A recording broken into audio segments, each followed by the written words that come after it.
नमस्कार मित्रों, मैं आपका दोस्त टीसी सावन, कैरियर कोच।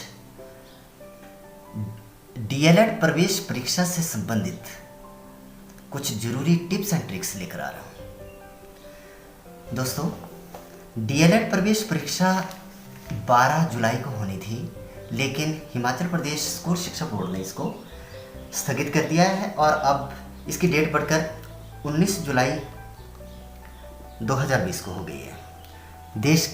प्रदेश के 140 केंद्रों में ये परीक्षा होने वाली है और इंटरनेट की स्पीड धीमी होने के कारण इसकी डेट जो है वो आगे बढ़ा दी गई है।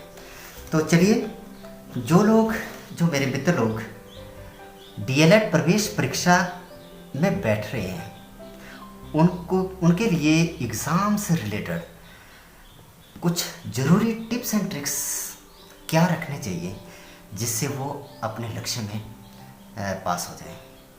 सबसे पहले आपने ध्यान रखना है कि 4 सब्जेक्ट्स के ऊपर जो है वो ये परीक्षा ली जाती है। हिंदी, इंग्लिश, मैथमेटिकल यानी कि न्यूमेरिकल एबिलिटी और जनरल अवेयरनेस यानी कि जीके जिसको कह देते हैं। तो इन सारी चीज़ों में आपने कैसे कैसे तैयारियां करनी है, ये चीज़ें आप ध्यान रखिए।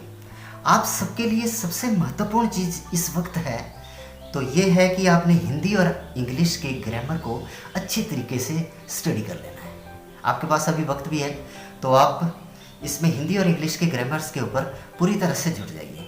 जब मैं बात करूं अगर हिंदी ग्रामर की, तो हिंदी ग्रामर को आपने हल्के से नहीं लेना है। मोस्ट ऑफ द स्टूडेंट्स जो है वो ये बोलते हैं कि भाई हिंदी हमारी मातृभाषा तो है और इसकी क्या तैयारी करनी है, लेकिन ऐसा नहीं है। हिंदी से रिलेटेड काफ़ी बड़े बड़े क्वेश्चंस, बड़े डीप क्वेश्चंस जो है वो पूछ लिए जाते हैं जिनको हमें कई बार नॉलेज नहीं होता है। लेकिन आप अगर सिस्टमेटिकली तरीके से इन सब्जेक्ट्स की तैयारियां करेंगे तो नो डाउट आपको इसमें ऐसा नहीं है कि आप पास ना हो पाएँ और अच्छे मार्क्स से पास ना हो जाएं। तो मैं कहना चाहूँगा कि हिंदी व्याकरण की जो बारीकियां हैं उसको समझने की ज़रूरत है आपको और सिस्टमेटिकली तैयारियां करने की ज़रूरत है। जैसे कि आप पद व्यवस्था की बात करें तो आपको पता होना चाहिए कि पद व्यवस्था क्या चीज़ होती है। अब पद व्यवस्था में आपको पता है कि संज्ञा, सर्वनाम, क्रिया, विशेषण और अवयव, ये सारी चीज़ें आपको 5 भेद आ गए पद व्यवस्था के। अब पद व्यवस्था में संज्ञा क्या चीज़ होती है, इसकी डेफिनेशन, इसके भेद कितने होते हैं, सर्वनाम क्या चीज़ होता है और क्रिया क्या है, विशेषण क्या है। अब अवयव की बात की जाए, अवयव जो है वो होता है ऐसा शब्द जिसका लिंग, वचन, कारक इत्यादि से जो है रूप परिवर्तन नहीं होता है, तो ऐसे शब्द को आप कह देते हैं अवयव। और अवयव में के भेद हैं 5: क्रिया विशेषण, संबंध बोधक, समुच्चय बोधक, विस्मय बोधक और निपात। अब इन सब की आपने 5 और 5 10 हो गए। अब इन सब की आपने डेफिनेशंस किस तरीके से हैं, क्या क्या इनके भेद हैं और इनसे रिलेटेड जो है उदाहरण सहित जो है इनकी स्टडी आपने करनी है और इनके बेसिक कंसेप्ट जो है तैयार कर लेने हैं। अच्छा, तो चलिए, इसके बाद आपने काल, कारक, क्रिया, अलंकार, समास, संधि, रस, छंद, विराम चिन्हों की बात करी जाए। विराम चिन्हों के ऊपर आपने स्पेशल ध्यान देना है कि भाई पूर्ण विराम कैसे लगता है, अल्प विराम क्या होता है, अर्ध विराम क्या होता है। ये सारी चीज़ें जो है आपको नॉलेज में होनी चाहिए और इनकी लिख के प्रैक्टिस करने की ज़रूरत है। और बेसिक चीज़ें, ये छोटी छोटी चीज़ें ही तो डीएलएड प्रवेश परीक्षा में पूछी जाती हैं। आपने बिल्कुल घबराने की ज़रूरत नहीं है और इन सब चीज़ों के ऊपर आपने फोकस करना है। अच्छा, लोकोक्तियाँ और मुहावरे के ऊपर भी एक नज़र डाल देनी है आपने और इस तरीके से आप कई सारी चीज़ें और भी हैं, जैसे कि आपका शब्दों के भेद। अब शब्दों के भेद जो है वो किस तरह से हैं, जैसे व्याकरण के आधार पर क्या है, रचना के आधार पर शब्द कितने भेद हैं, फिर उसके बाद आ गया आपका प्रयोग के आधार पर शब्द के कितने भेद हैं, स्रोत या इतिहास के आधार पर शब्द के कितने भेद हैं और अर्थ के आधार पर शब्द के कितने भेद हैं। तो ये इस तरीके से जो है आपने बिल्कुल सिस्टमेटिकली डेफिनेशंस को समझते हुए आपने तैयारियां करनी है। अदरवाइज़ इससे रिलेटेड जो है हम अपने चैनल के अंदर वीडियोस भी डालने वाले हैं। अगर आप हमारे चैनल को सब्सक्राइब कर लेंगे तो नो डाउट हम आपकी सारी जो प्रॉब्लम्स हैं उनको सॉल्व करते रहेंगे अपने, और हमें लिखते भी रहना है कि किन किन चीज़ों को आपको दिक्कत आ रही है, तो वहाँ पे उन चीज़ों के ऊपर हम वीडियोस डाल के इसमें कर लेंगे। अभी हमारा चैनल मोनेटाइज नहीं हुआ है, नहीं तो हम ऑनलाइन क्लास भी चैनल के अंदर चला सकते थे, लेकिन वीडियोस के द्वारा भी हम आपकी कई सारी प्रॉब्लम्स जो है वो सॉल्व कर सकते हैं। आप हमें बताएं तो ज़रूर। अच्छा, इसके बाद इंग्लिश की बात करें तो इंग्लिश ग्रामर में भी आपने हिंदी ग्रामर की तरह, पद व्यवस्था की तरह आपने पार्ट्स ऑफ स्पीच के ऊपर ध्यान देना है कि आपको पता होना चाहिए कि how many parts of speech are there in English language. जैसे ये noun, pronoun, adjective, verb, adverb, preposition, conjunction, interjection, ये सारी चीज़ें आपको पता होनी चाहिए, इनकी डेफिनेशन के साथ आपको पता होना चाहिए। अच्छा, इन चीज़ों में आपको प्रीपोजिशन और एडजेक्टिव्स के ऊपर जो है वो स्पेशल जो है वो तैयारियां करनी है कि प्रीपोजिशन में जैसे इन का यूज़ कैसे होता है, इनटू का यूज़ कैसे होता है। अब ऑन का मतलब भी पर होता है और अपॉन का मतलब भी पर होता है, लेकिन इनके बीच में बड़े छोटे छोटे से कंसेप्ट हैं जो क्या है, इनके बीच में डिफरेंस क्या चीज़ है। अदरवाइज़ आप अगर कहेंगे तो मैं इसके ऊपर भी प्रीपोजिशन के ऊपर स्पेशल एक वीडियो बना के चैनल पे डालूंगा, अगर आप कहेंगे तो ज़रूर इसमें करेंगे। इसके बाद आपको पार्ट्स ऑफ स्पीच का पूरा नॉलेज होना चाहिए। इसके बाद आपके पास जो है वो टेंसेस का नॉलेज होना चाहिए। हमने छठी सातवीं क्लासों में टेंसेस पढ़े हुए हैं, नरेशन पढ़ी है, वॉइसेस पढ़ी हुई है। ये सारी चीज़ें आपको दोहराने की ज़रूरत है, क्योंकि टेंस से रिलेटेड एक बात है कि tense is the backbone of English language. जब आपके पास टेंस का नॉलेज नहीं होगा तो आप प्रीपोजिशन कैसे कर पाएंगे, आप वॉइसेस कैसे कर पाएंगे, और आप नरेशन कैसे कर पाएंगे। ये सारी इंटरमिक्स हैं ये सारी चीज़ें। और इसके बाद सिनोनिम और एंटोनिम के ऊपर भी आपने प्रैक्टिस करनी है। अब सिनोनिम और एंटोनिम के ऊपर तो हमारे पास कोई तुक्का नहीं है, लेकिन आपने इनकी किताबों के जो डीएलएड प्रवेश परीक्षा की किताबें हैं या कोई और जैसे गार्ड पटवारी पुलिस वगैरह की जो टेस्टर्स हैं, उनसे रिलेटेड जो आपको किताबें मार्केट में आती हैं उनसे आपने प्रैक्टिस कर लेनी है सिनोनिम एंटोनिम की, क्योंकि इसके ऊपर आपको इसमें वोकैब पता होना चाहिए, वोकेबलरी आपके पास होनी चाहिए। और अब इसके बाद जो है महत्वपूर्ण चीज़ है वो है model. You should have proper knowledge of models कि कैन का यूज़ कहाँ होता है, कुड का यूज़ कहाँ होता है, शुड का यूज़ कहाँ होता है, शैल का यूज़ कैसे होता है, मे और माइट के बीच में डिफरेंस क्या है। अब मैं एक बड़ा इंपॉर्टेंट सी बात कहूँ कि मे और माइट के बीच में डिफरेंस आपने कैसे समझना है। जैसे फॉर एग्जांपल मैं इसी को लेकर चलता हूँ।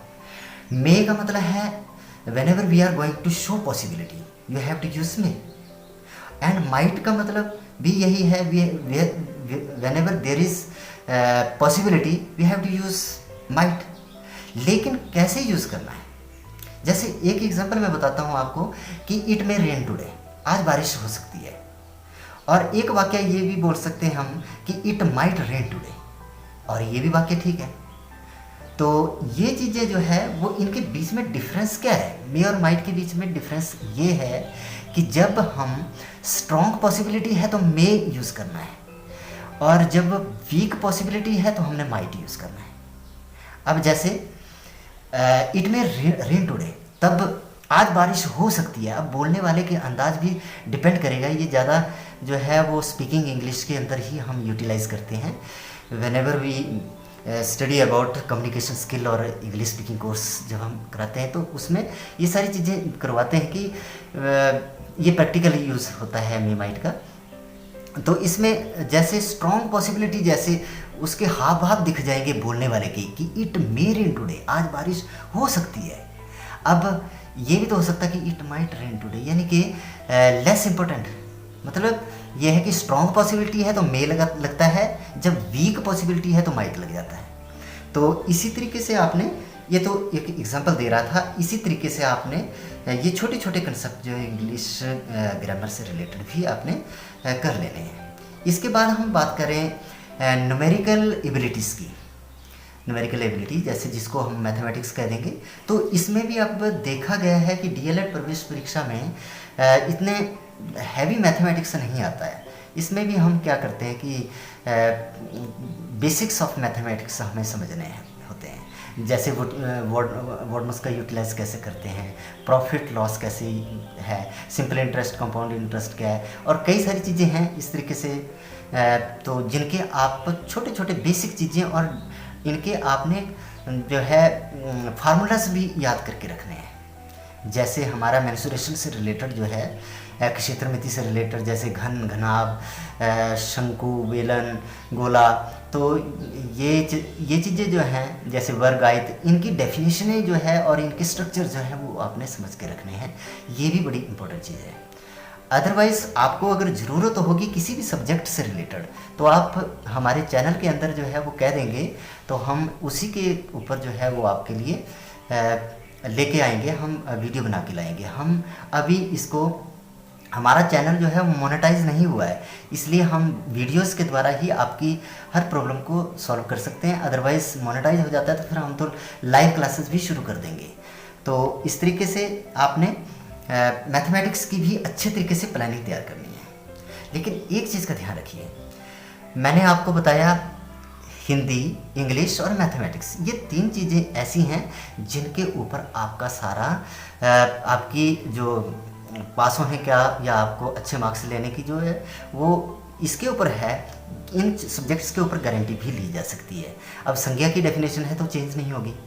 अब संज्ञा जो भी है डेफिनेशन, या सर्वनाम की कोई डेफिनेशन है या कोई नाउन की डेफिनेशन है, वो बदलने वाली नहीं है।